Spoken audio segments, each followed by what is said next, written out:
All right, thank you so much for watching us live from wherever you are catching the show. I know most of you abalaba video eno kyemanya abasinga temuli mu Uganda. Olw'ensonga nti mu ggwanga Uganda wetwogerera essaawa zino Bannayuganda internet yagiddwako. Now, nze wano kuleetera some of the reasons as to why we strongly believe nti Robert Kyagulanyi Ssentamu Robert Bobi Wine agenda kulangirirwa nga president wa Uganda addako. Mu biseera mwe yakubira campaign, there are so many places we yatuuka era nga buli wamu yatuuka yafuna massive support and warm welcome from the people in that area.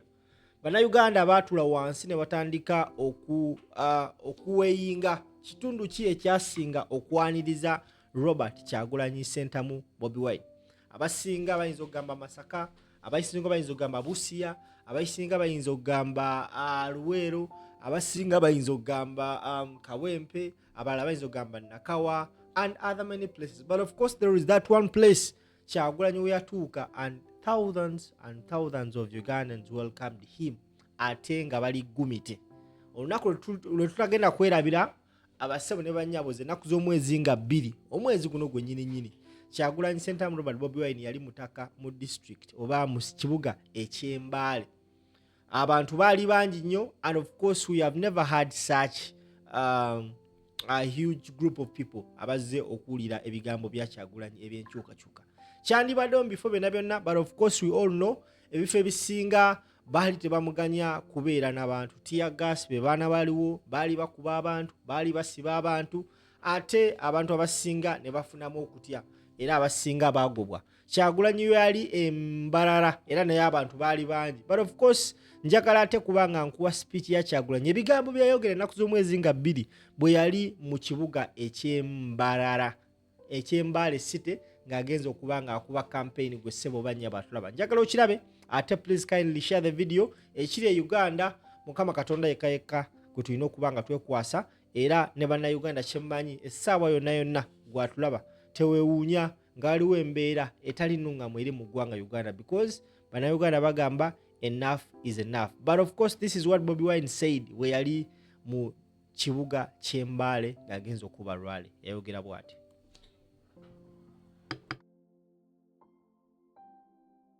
Kati babadde batukuba emigo wano twandibadde twatuuse bodda naye obudde bonna babututte kubanga bagaddewo amakubo tebaagala tujje straight naye era yonna gye tuyise wabaddeyo abantu ate ne wano labalaba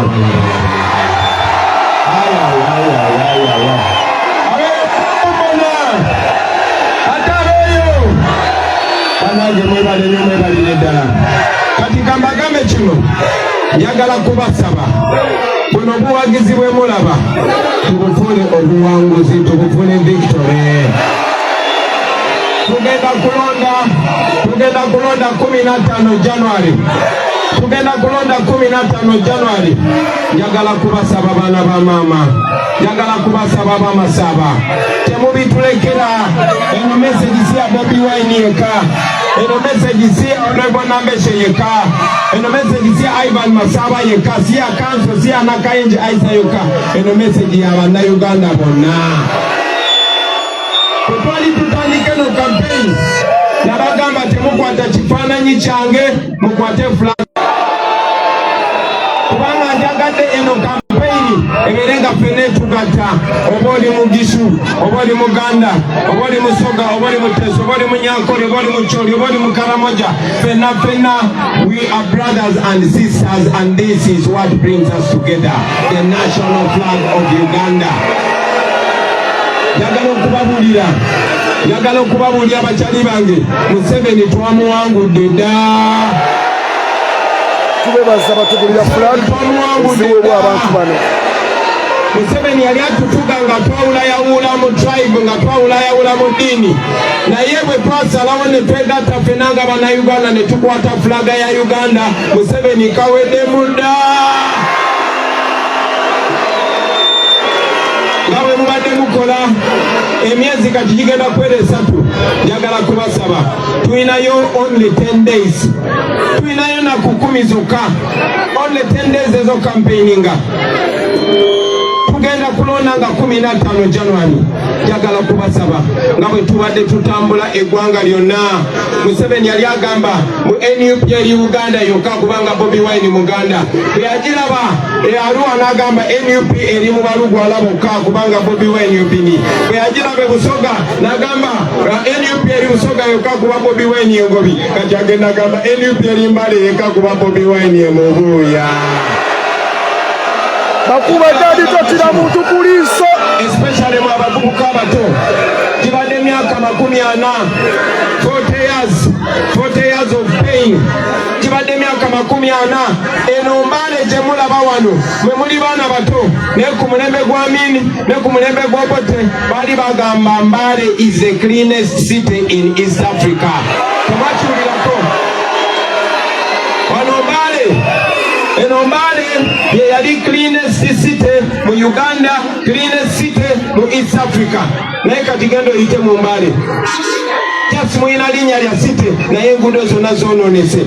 Amalwaliro gonna n'amasomero gali wano Obote yakazimba ndi Museveni yagayonoona bwonoonyi. Abaana bawano Bugisu Mbale n'ebitundu ebirala byonna mwali mulima emmwanyi. Ng'emmwanyi bwe bugagga bwammwe mumanyi emmwanyi bazitwala. Nandibadde njogera ku bizibu bingi nnyo bye mufuna mu abasuubuzi abasuubula across the border. Mumanyi abaana bameka be batta. Mwe abakozesa amasanyalaze abokya welding n'abalina bu small factory mumanyi beeyi amasanyalaze. Sigenda kwogera ku malwaliro, sigenda kwogera ku masomero, sigenda kwogera ku bubi bwa nguudo ezigenda maaso kubanga obudde buyise. Naye njagala bakubira tooki mu Uganda y'omaaso, mu Uganda empya. Bachali bange mu Uganda empya bwe munfuna pulezidenti wammwe ne baana abakulembeze bonna nga mmalonze baboyi mugenda kunyumirwa Uganda empya. Mu Uganda empya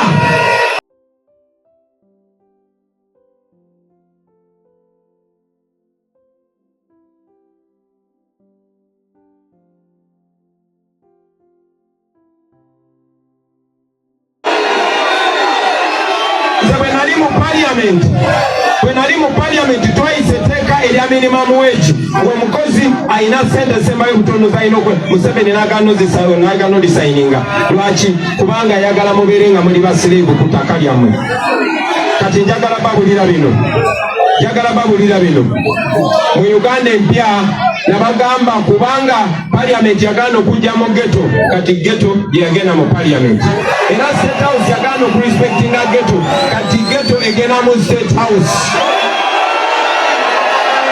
Naye njagala kibabulira bwenabeera pulezidenti wammwe bakyali bange byonna bigenda kukyuka. Munnayuganda agenda kubanga atambulira waggulu. Abagwira tebasobola kusinga bannayuganda kitiibwa mu nsi yaabwe. Abavubuka abato abatalina mirimu nzize nkibagamba titugenda creatingawo 10 million jobs wano mu Uganda. Ate nga kisoboka. Zino enguudo zonna tugenda zikola kubanga sente bwe ziri. Kati wuliriza kino. Every year, buli mwaka Museveni ne banne batuppako 10 trillion shillings. Si 10 million, si 10 billion, ngambye 10 trillion.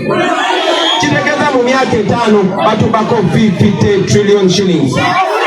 Imagine ezo sente zisobola okukola enguudo zonna. Sente ze baba myaka 3 zisobola okukola enguudo zonna mu Uganda ne tubeera sorted for the next 25 years. Naye tebakikola kubanga Museveni tayagala nsi yaffe. No wanda bagamba Museveni si Munnayuganda ate nga tulowooza kituufu. Kati kambabulire mikwano gyange. Kyenjagala obagamba olwaleero. Number one, tulina obuwagizi bungi. Wena abaze wano tewali gwe bawadde t-shirt ya bwereere. Tewali gwe bawadde transport. Tewali gwe bawadde mmere. Kitegeeza obululu tubuyina. Njagala kubasaba, njagala musirike muwulire kino bakyali bange. 15 January, 15th January, njagala kubasaba muveeyo mulonde. Naye nga tetunatuuka 15th January, tubuzayo ennaku 10 eza campaign. Leero 2 okutuuka 15 January ziri ennaku 14. Njagala kubasaba buli muntu ali wano, guno omulimu gutuyambeko. njagala kubatuma bakyali bange bawa omulimu munagukola abagenda maaso n'okusupportinga ne flag akusa ne firimbi. Thank you so much. Kati teeka wansi omulimu guno njagala okutandika na leero buli muntu ali wano osobola okwogera n'abantu 5 every day. Tandika ne famire yo, yogera ne jjajjawo oba ali mu kyalo mukubire kasimu, yogera ne maama, yogera ne taata, yogera ne bafamire memba oba naye buli lunaku yogerayo at least n'abantu bameka okuva leero okutuuka nga 12 ogenda kubanga oyogere n'abantu 50. Kitegeeza mwena abali wano kandabe wano tulinayo abantu nga 15,000. Kati imagine 15,000 times 50. Ate waliyo n'abali mu kutulaba eyo ku line. Njagala okubasaba bannange mutuyambeko mutambuze no message. Mumanyize bannemesa ogenda ku radio zisinga, bannemesa ogenda ku TV zisinga. Kakati amakubo bagagala n'abantu baleme tulabako. Ate ne bwe bali ku radio balimbalimba abantu tebagala bawulire Bobi Wine byagamba. Naye gwe oyogera ne ssengawo, oyogera ne mujomba, oyogera ne shangazi, oyogera ne jjajja, oyogera ne muganda we, bajja kuwuliriza. Bino ebigambo bitwale tobagamba bino bigambo si bya Bobi Wine, bino si bigambo bya Nambeshe, bino si bigambo bya Ivan Masaba, bino si bigambo bya Isaac Nakayenze, Aisha Nakayenze, bino bigambo bya Uganda. Nsaba mutuyambe mutambuze message eno buli muntu ali wano. Ekirala njagala 15 mwena muveeyo mulonde n'abalwadde n'abalema n'abakadde mubayambeko bagende bakole ki? Bagende balonde. Kati bwe mutuuka kulonda wano wasinga obukulu akabonero ambrera wapi? Ekwe ambrera pasi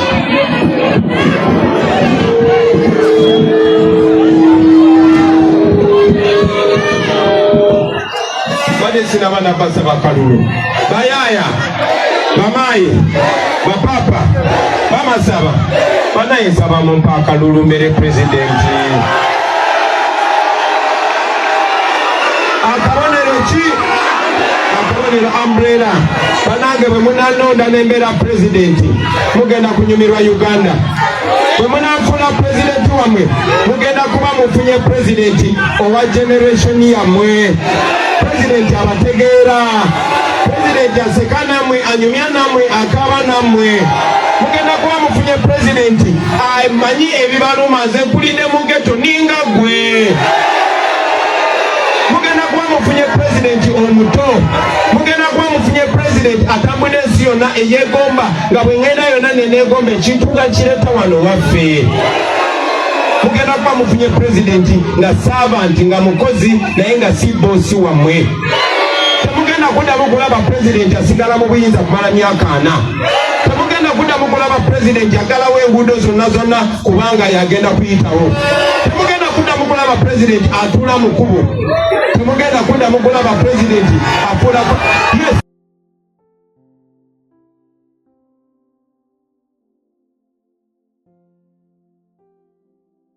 Nga wali umbrella moja kuba muloze Bobi Wine.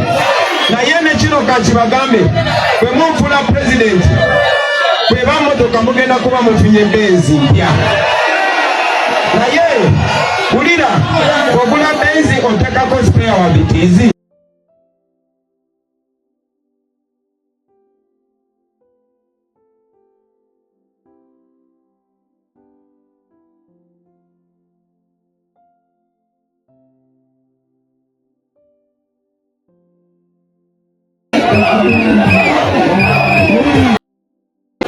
Umbrella wapi? Ekwe umbrella pasi.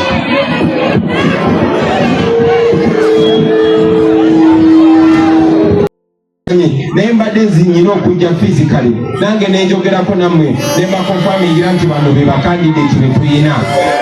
Banji bagenda kujanga bakoze posta zifanana ngezaffe. Banji bagenda zitekako ne bifananyi byange. Banji bagenda bagamba okay ku president mulonde Bobi Wine naye wano osobola okulonda akamyo oba osobola okulonda embuzi oba osobola okulonda enkoko. Tebabalimba candidate wa NUP ye Chris Mbaga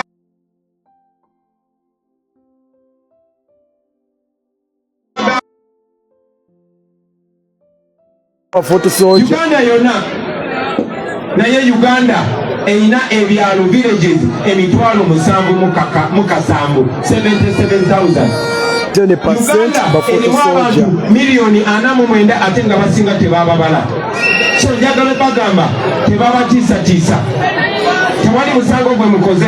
Ate njagala mumanye nti n'abapoliisi 90% bawagira ffe, n'abasirikale 90% nabo bawagira ffe. So mbasaba mikwano gyange mugende mukuuma akalulu kamwe, ate bwe bagezaako okukabba muka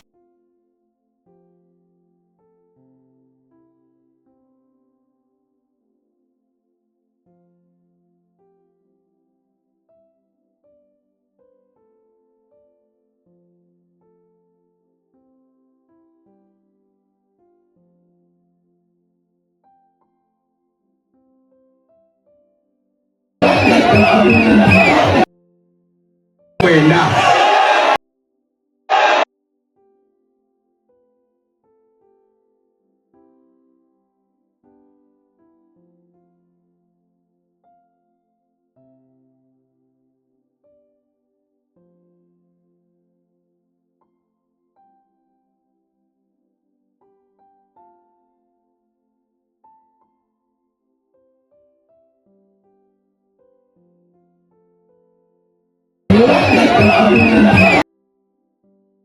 Okukabba muka